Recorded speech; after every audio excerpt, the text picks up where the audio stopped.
Hello there, my fellow Bloodborne fanatics. What's up? It's Robbie with Open Games, and man oh man, Bloodborne is almost here. The wait is almost over. March 24th is the date. I'm sure many of you already have it circled on your calendars, but in this video we're going over a ton of brand new details about the game world, total game length, new game plus, a great detail about weapons, how much we can expect, and then also outfits and armor. So if you don't want to spoil anything, you can use that video guide and skip ahead to the details that you seek, of course, but I promise you that there will be no story spoilers here for Bloodborne, so you don't have to worry about that. So guys, here we go. We're talking about Bloodborne.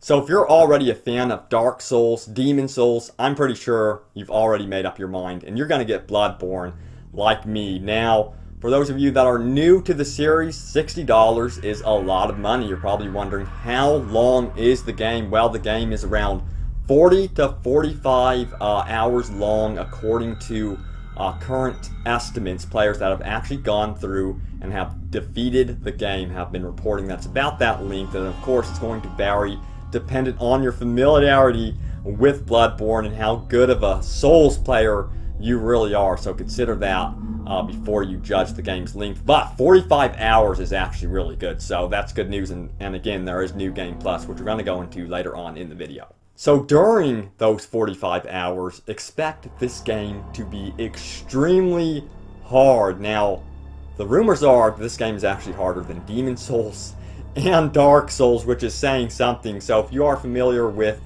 Dark Souls and Dark Souls 2, as well as Demon Souls, this will be the game for you for sure. But don't worry, the world is a place you are going to want to stay in. Now, the game is running at 30 frames per second. It's running at a solid frames, which is really good news. And there is no dynamic day and night cycle, which is sort of a shame. However, time of day and night is based on story progression, and it will have gameplay influence. That influence, of course, has yet to be seen, but it's so exciting to know that you will be returning to areas and nighttime will have fallen, and then the gameplay will have changed. Maybe we will be seeing new enemy placements. That's something that I definitely think will likely be in Bloodborne. Now, one of the first areas of the world you will explore is the Hunter's Dream. This acts like the Nexus from Demon Souls. This is awesome news. It's one of my favorite places, the Nexus from Demon Souls, in all of gaming. It was just such a majestic place. If you remember the maiden that was standing there. Well, it's rumored that we will be seeing that exact same system from the Nexus. You will have, tombstones that you can go to and warp to different zones within the world. Of course, everything is still interconnected like Dark Souls. You still have lantern checkpoints, they're called lantern checkpoints now, that are not overabundant like the bonfires of Dark Souls 2. So by unlocking these and finding these lantern checkpoints, you open up shortcuts rather than getting new bonfires. So it's more like Demon Souls in that regard as well.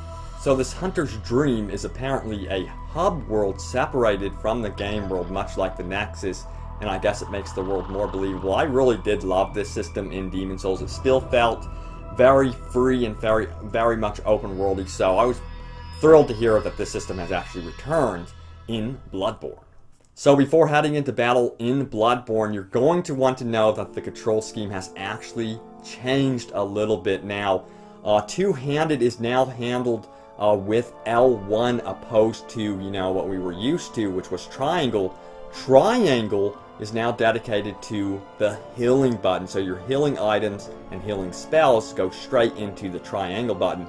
This is really cool though, because healing yourself doesn't take much time at all in the game. It is very fast paced, which is also true of most of the game. The game basically runs 2 to 3 times faster than previous Souls games. That is, enemy reaction times are 2 to 3 times faster. They will attack 2 to 3 times faster, and you are expected to respond and be more on the offensive 2 to 3 times faster. So they really want you on your toes in Bloodborne.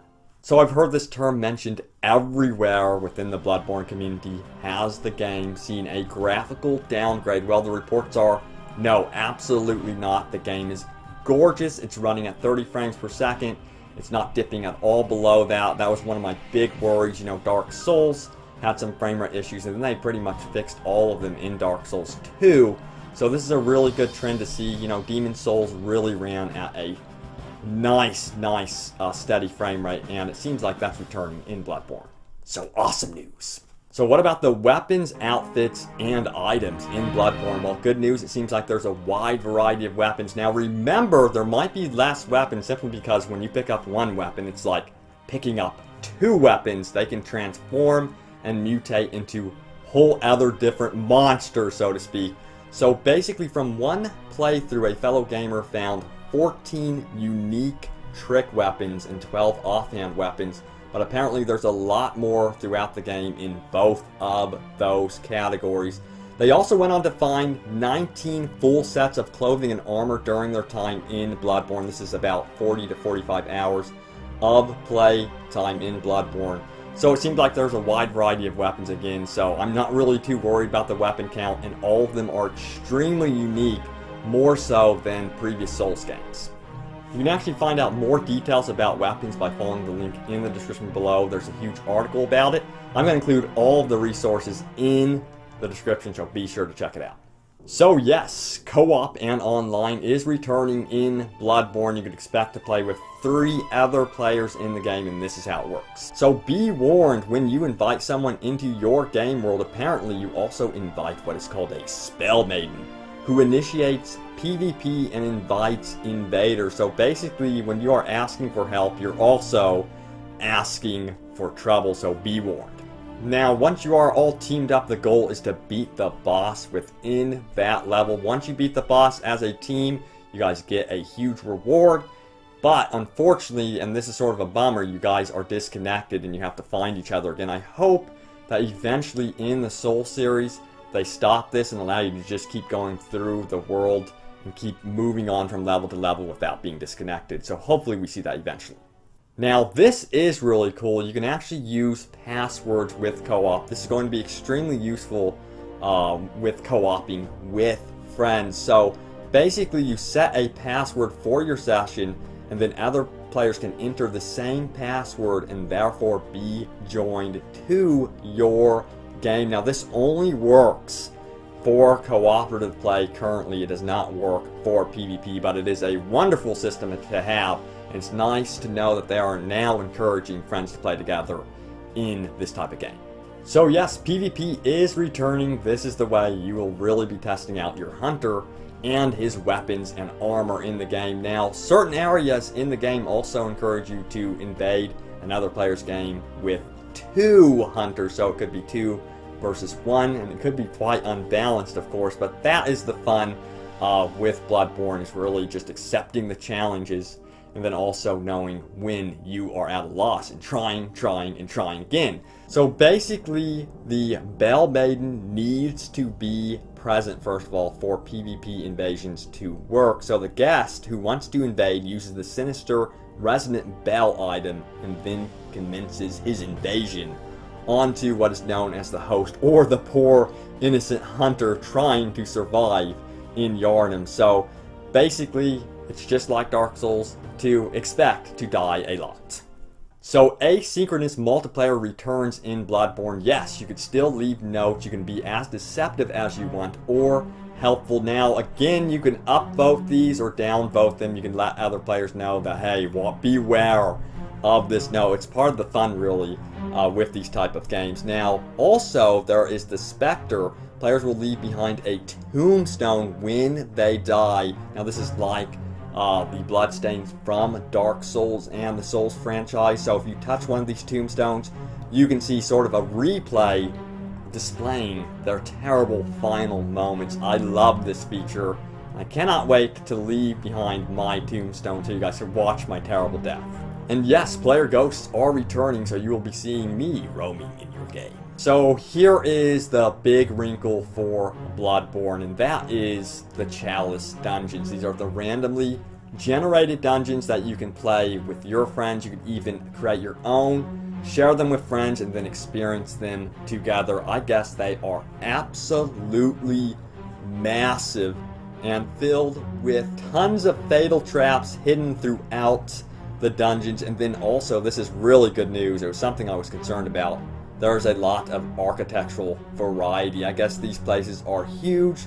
They are not limited to simple rooms or hallways. And they can also contain murky swamps, narrow rocky corridors, and even grand ornate halls teeming with rich detail. Now, this is important to remember. You can keep up to 5 dungeons configured in your Chalice dungeon stock. So these are the dungeons that you're likely going to want to share with your friends. It sounds like you could save them for later use and go back and try to defeat them. I'm not too sure exactly how that works, but it sounds like you're going to be spending a lot of your end-game time in the Chalice dungeons. So expect new types of threats in the Chalice dungeons, of course, new bosses, new enemy types. It's going to be a ton of fun just returning to them and seeing how they are generating. I'm really curious to see how this feature in particular works. If you start noticing that it's a repeating level, which I'm hearing is not the case.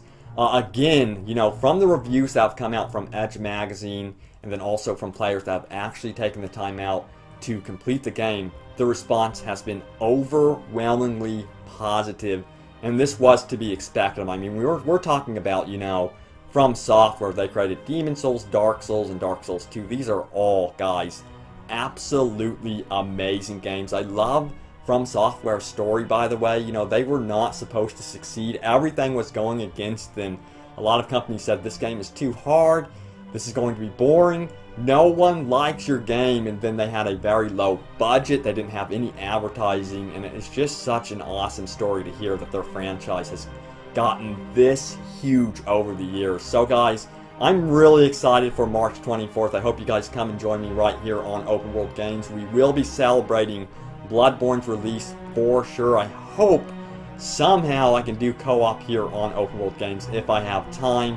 But again, we're going to be celebrating it big time. So guys, thank you so much for watching. I really hope you enjoyed this video. Again, we are Open World Games. That's what we cover. We have a huge backlog of Bloodborne videos you guys could check out. Subscribe to stay updated on Bloodborne. And guys, we also